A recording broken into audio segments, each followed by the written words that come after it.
माझे नाव कैलास पोपटराव जाधव, राहणार पिंपळगाव नजीक, तालुका निफाड, जिल्हा नाशिक. सतत सप्टेंबरमध्ये अतिवृष्टी होत असताना पहिले सोयाबीन आणि मका पिकांची नुकसान झाली आणि जो खरीपाचा कांदा होता त्याचाही नुकसान झाली. परंतु आता रब्बीची लागवड करत असताना कसे तरी 8-10 दिवसात 30-27 तारखेला पाऊस झाल्यानंतर परत ते वावरातले पाणी कमी झाल्यानंतर कसं तरी आम्ही घरात दिवाळी न करता वावरातले दुसऱ्या पिकांना उभं करण्यासाठी हे झालो. परंतु काल संध्याकाळपासून पावसाला सुरुवात झाली आणि तो पहाटे 4 वाजेपर्यंत चालू होता.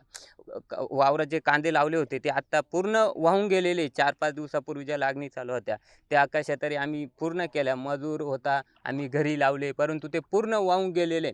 आणि सरकारने पहिलेही मदत जाहीर केली होती, परंतु ती इतकी तुटपुंजी होती की खर्च भरमसाठ झाले आणि की त्याच्यातून आम्हाला म्हणजे 0.1% त्याची आम्हाला भरपाई मिळाली नाही. म्हणजे मदत जाहीर केलेली होती, परंतु ती 2 हेक्टरसाठी ₹16,000 8,500 येणार होती. ती फक्त 2 हेक्टरसाठी ₹11,000 आली, म्हणजे ती पण काहीच आली नाही. तरी मागच्या वर्षीचा उन्हाळी कांदा होता, तोही बी आम्हाला एकदम कवडीमोल भावात विकावा लागला. निसर्गाची हानी झाली, कांदा खराब एकीकडे खराब झाला आणि जो राहिला-साहिला होता 30-40% तोही बी 700-800 हजार रुपयांनी असाही तो कांदा विकावा लागला. म्हणजे शेतकरी असं समजा 2 वर्षापासून आम्ही मोठ्या संकटामध्ये सापडलेलो आहे. सरकारने कृपया दखल घ्यायला पाहिजे, की शेतकरी जागला तर सगळे जगू शकतील. एवढं तरी शासनाने धोरण जर आखलं तर 100% शेतकरी सुखी व्हायला टाईम लागणार नाही आणि शेतकऱ्याला अच्छे दिन यायला टाईम लागणार नाही.